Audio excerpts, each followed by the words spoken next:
Behind the Bookcase, Miep Gies, Anne Frank, and the Hiding Place by Barbara Lowell, illustrated by Valentina Toro.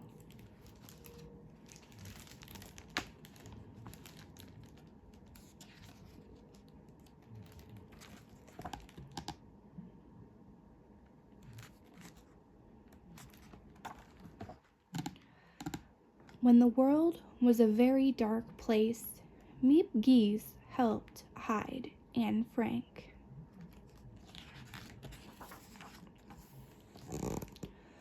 World War II spread across Europe and into Africa. Nazi Germany occupied many countries, including the Netherlands, where Miep and the Frank family lived. The Nazis controlled the Dutch. They rationed food, making it harder and harder to buy. They threatened Dutch people. Anyone caught helping Jews would be thrown into prison or worse. The Nazis forced Jewish people to wear a yellow star on their coats that said Jude, the Dutch word for Jew. They stole the Dutch Jews' possessions, homes, and freedom. Miep worked for Otto Frank. He and his family were Jewish. Their lives had become unpredictable and dangerous under Nazi occupation. Mr. Frank called Miep into his office.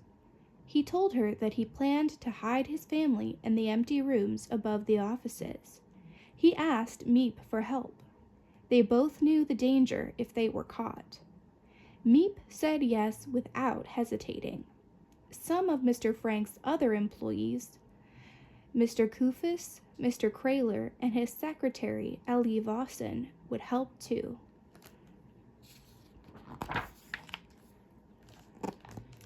Miep knew what war meant.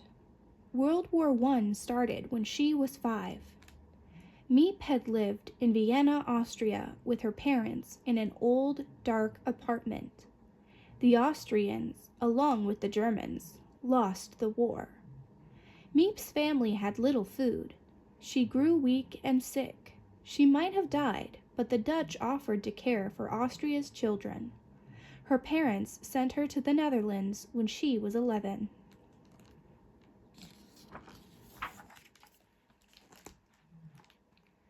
Miep took a train to the Netherlands with other children. At the station in Leiden, the children sat in rows. Strings hung around their necks. Attached to the strings were cards in a language they could not read. A man approached Miep. He picked up her card and read. "Yeah," he said, and took Miep's hand.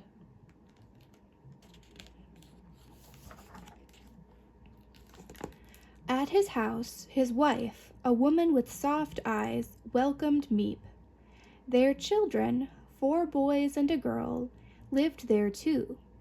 Instead of calling her by her Austrian name, they gave her the Dutch name Miep and showed her how to butter bread and sprinkle chocolate pieces on top. They called the chocolate pieces hailstones and mice. Miep had never tasted anything so delicious. Miep learned to speak Dutch and moved to Amsterdam with her new foster family. When she grew up, she went to work for Mr. Frank. Where would World War II take the Frank family? Not long after Mr. Frank talked to Miep, his 16-year-old daughter Margot received a notice. The Nazis ordered her to report to a German labor camp. It was time for the Franks to go into hiding. Mr. Frank had not told his family where they would hide, but Miep knew. She led Margot to the office. They rode their bikes in the pouring rain. They were outlaws. Jews were forbidden to have bikes. Miep was forbidden to help Jewish people. But there were no police outside to stop them. The police stayed inside because of the rain.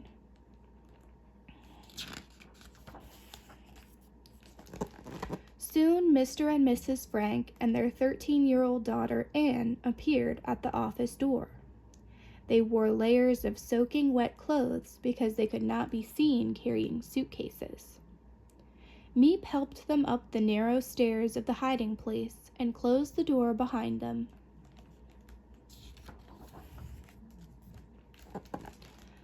Later, when no one would be in the office, Miep visited them. She was amazed to see boxes and sacks of food, pots and pans, and furniture scattered about. She had no idea when Mr. Frank had brought it all. Anne and Mr. Frank dashed around, putting everything into place, but Mrs. Frank and Margot sat on a bed and seemed lost. Anne showed Miep the room she shared with Margot. She pasted pictures from her movie star collection on the walls and photos of Princess Elizabeth and Margaret, an enormous pink rose, babies, and a chimpanzee party. Miep thought it was just like Anne to make a room lovely.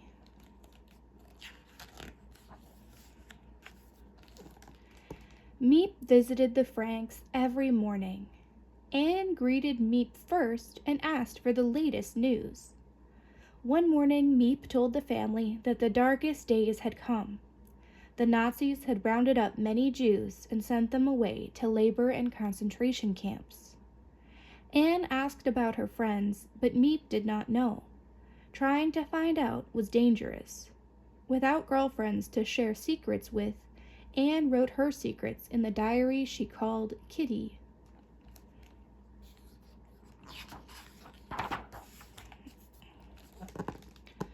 More people joined the Franks in the hiding place. Mr. Van Daan and his wife, their son Peter, and Miep's dentist, Dr. Dussel. A bookcase was hung on hinges to conceal the door to the hiding place. Miep wanted to be available to all of them, but especially to Anne. She knew how it felt to be young and leave everything in your world behind. Miep listened to her concerns. She answered Anne's many questions. They talked about boys, fashion, and makeup, things Anne was curious about.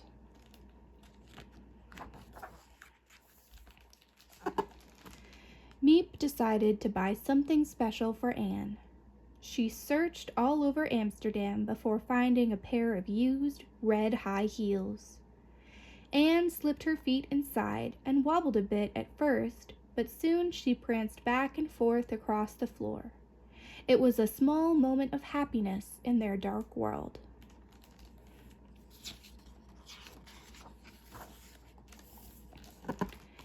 Anne asked if Miep and her husband Hank could spend the night.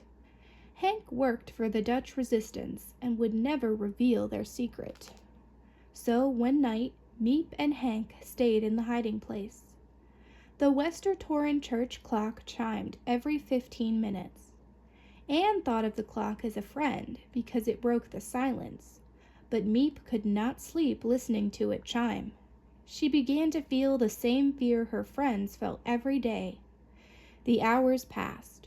In the morning, Miep knew how it felt to be a Jew in hiding.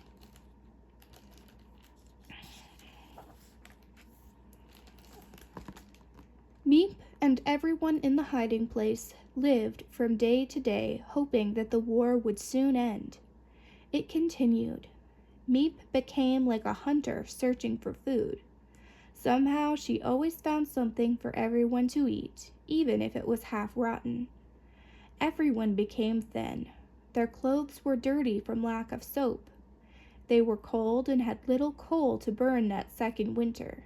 Would the war never end?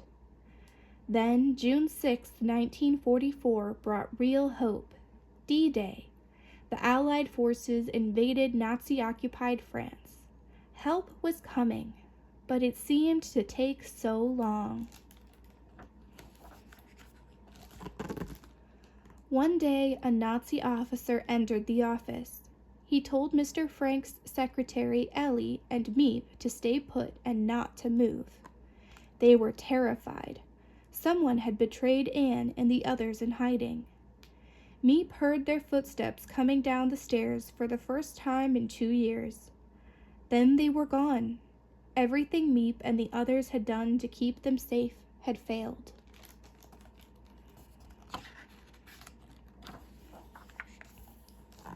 Hank appeared at the office door. He had seen the Franks and the Van Dans and Dr. Dussel taken away in a police truck. Ellie, Hank, and Miep hurried upstairs to save whatever they could. They knew the Nazis would return. Miep spotted Anne's diary on the floor. She did not open it. She did not let anyone read it. Miep kept the diary safe for Anne, but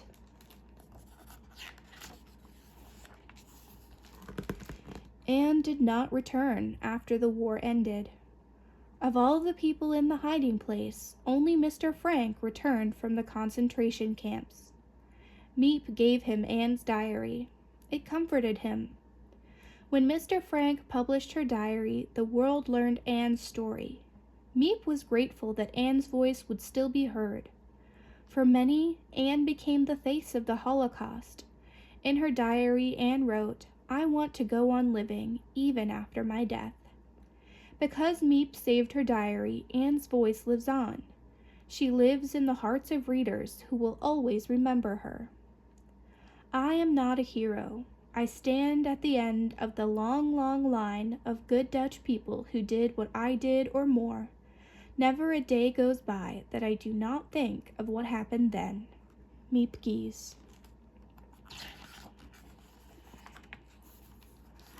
Author's note. I was inspired to write Behind the Bookcase after reading Miep Gies' book, Anne Frank Remembered, the story of the woman who helped to hide the Frank family, and visiting the Anne Frank house in Amsterdam. I wanted to tell the story to children of how this brave woman, Miep Gies, tried to save Anne Frank's life during the Holocaust, and how saving her diary allowed others to hear Anne's story. In her diary, Anne Frank changed the names of the people she mentioned. Miep Gies used the same names in her book. I have also used these names, but I added their actual names in parentheses here. Born Ermine Santruschitz, Miep, suffering from malnutrition after World War I, was sent to the Netherlands.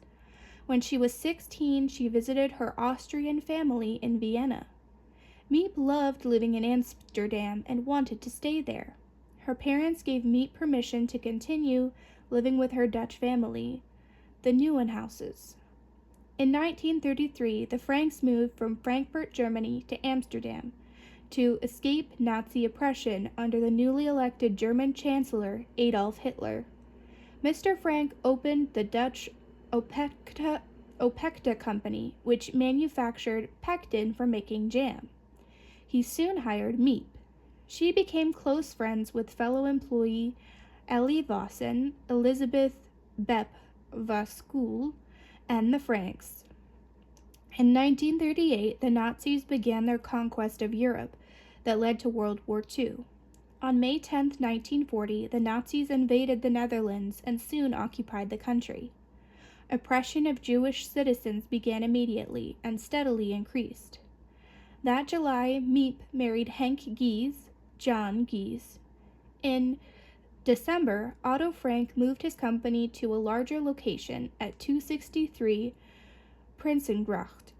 The building housed an annex, an additional space above the offices that had been used for storage. A bookcase was hung on hinges to conceal the entrance once the annex was used as a place to hide. Mr. Frank continued to run the Opekta Company, but gave legal control to employees Mr. Kufius, Johannes Kleiman, and Mr. Krahler, Victor Kugler. He believed having non-Jewish control would be safer for the company and its employees. Under Nazi occupation, Anne Frank and her family's freedom was strictly limited. They could not own bicycles, ride streetcars, go to the movies, shop at non-Jewish stores, or attend non-Jewish schools. Jews were forced to register with the authorities and were easily identified by the yellow star they wore on their coats. Mr. Frank and his Jewish business partner, Mr. Van Daan, Herman van Pels, realized that they would probably have to go into hiding at some point to prevent arrest by the Nazis. They prepared the annex by secretly stocking it with food, furniture, and other necessities. On July 5, 1942, Mr. Frank received a notice demanding that Margot report to a German labor camp in 9 days. The next day, the Franks went into hiding. Soon after, the Nazis began rounding up Jews and sending them to labor and death camps. The Van Dons, Herman August and Peter van Pels, followed the Franks into hiding a week later. After 4 months, Miep's dentist, Dr. Dussel, Fritz Pfeffer, joined them. Everyone in the annex had to be extremely quiet during the day. Many people went in and out of the offices below, and only 5 of the company's employees knew the secret. The people in hiding depended on Miep and the others for survival. During the war, the Nazis offered money for the location of Jews in hiding because of severe food shortages. An estimated 25,000 Jews in the Netherlands hid during the war, and 8,000 to 9,000 were discovered and arrested. On August 4, 1944, Anne Frank, her family, the Van Dons, and Dr. Dussel were arrested along with Mr. Kufius and Mr. Krahler. No one knows who betrayed them. The 2 employees were sent to a Dutch labor camp.